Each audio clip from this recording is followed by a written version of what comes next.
நீங்க பார்க்கக்கூடிய தாவேகா தொண்டர்கள் ஆடி பாடி வைப் செய்யக்கூடிய காட்சி கேஎஸ் திரையரங்கம் நாமக்கல்ல அரங்கேறக்கூடிய காட்சிகள் இவை. அவர் வர வரைக்கும் நேரத்தை ஓட்டணும் இல்லையா, அதனால ஆடி பாடி விஜய் பாடல்களெல்லாம் போட்டு அங்கே மேளங்கோட்டி அங்கே கொண்டாடக்கூடிய காட்சிகள் இவை. திரையுடைய வலப்புறத்தில் நீங்கள் பார்க்கக்கூடியது ஏர்லியர் விஷுவல்ஸ். திருச்சி விமான நிலையத்திலிருந்து விஜய் புறப்பட்ட காட்சி. அங்கிருந்து நடுவில் அவர் பிரச்சார வாகனத்துக்கு மாறி நாமக்கலுக்கு சாலை மார்க்கமாக பிரயாணம் செய்கிறார். நாமக்கல்ல 3 இடத்துல அவருக்கு வரவேற்பு கொடுக்க ஏற்பாடு செய்யப்பட்டிருக்கிறது. நீங்கள் திரையில் பார்க்கக்கூடிய இந்த கேஎஸ் திரையரங்கம் அப்படிங்கிற பகுதிக்கு, அந்த பகுதியில் வந்து தான் அவர் பிரச்சாரம் மேற்கொள்ள இருக்கிறார். ஒரு 10-15 நிமிஷம் பேசுவார் என்று எதிர்பார்க்கப்படுகிறது.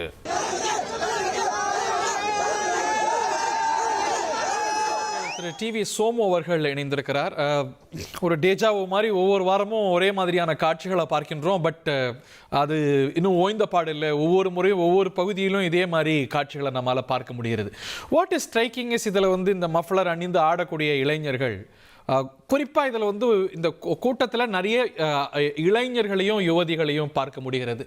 இது வந்து தாவேகாவுடைய யூஎஸ்பியா? இது வந்து இளம் வாக்காளர்கள் இங்கே தான் வந்து பிரதானமாக வாக்களிக்க போகிறாங்க அப்படிங்கிறதோடைய வெளிப்பாடா, இல்லை ஒரு காட்சி பிழையா உங்க பார்வையில்?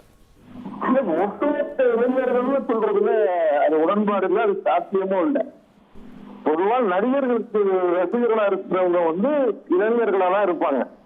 இளைஞர்கள் தான் அந்த காலகட்டம். அதுக்கப்புறம் அவங்க ஒரு வேலை, திருமணம் அதுன்னு போறப்போ அந்த எண்ணிக்கை குறையும். இதுதான் பொதுவான விஷயம். அதனால விஜய்னு இல்லை, எந்த நடிகராக இருந்தாலும் அவங்க வந்து இப்ப சேலத்துக்கு வந்து நயன்தாரா போனப்ப ஏகப்பட்ட கூட்டம் கொடுத்து, அதே மாதிரி ஈரோடுக்கு தமன்னா போறப்ப கொடுத்துன்னா அவங்க ஒரு சேலை கடை திறக்கிறதுக்காக போனாங்க. அது வந்து 170 பேர் 80 பேர் வந்து இளைஞர்கள் தான். அதனால அதை பாக்குறோம். பட் இவங்கெல்லாம் கட்சி இந்த மஃப்ளர்கள்லாம் அணிஞ்சு போறாங்க, இவங்களுக்கும் வாக்குரிமை இருக்குங்கிறத பாக்குறோம். அதோடைய சைஸ் மேல நமக்கு வெவ்வேறு பார்வைகள் இருக்கலாம். பட் இவர்களும் வாக்காளர்கள் தானே. நிச்சயமா வாக்காளர்கள். அது வந்து விஜய் ரசிகர்கள்ன்ற அளவுலதான் பாக்குறோம்.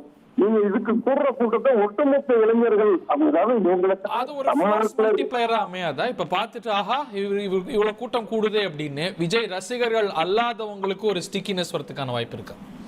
இல்ல, அப்படி பார்த்தா நம்ம 2 விதத்திலும் யோசிக்கணும். ஒண்ணு, இந்த இளைஞர்களை பார்த்து மற்ற இளைஞர்கள் வந்து ஃபீலிங் ஆகி போடுவாங்கன்னு ஒரு பார்வை இருந்தா, இந்த இளைஞர்களை பார்த்து விஜய்க்கும் ரஜினிக்கும் சூப்பர் ஸ்டார் யாருன்னு ஒரு மோடல் வந்துச்சுன்னா, அப்ப ரஜினிக்கான ரசிகர்கள் வந்து விஜய்க்கு போட மாட்டாங்கன்னு ஒரு வாதம் வைக்கலாம். அதே மாதிரி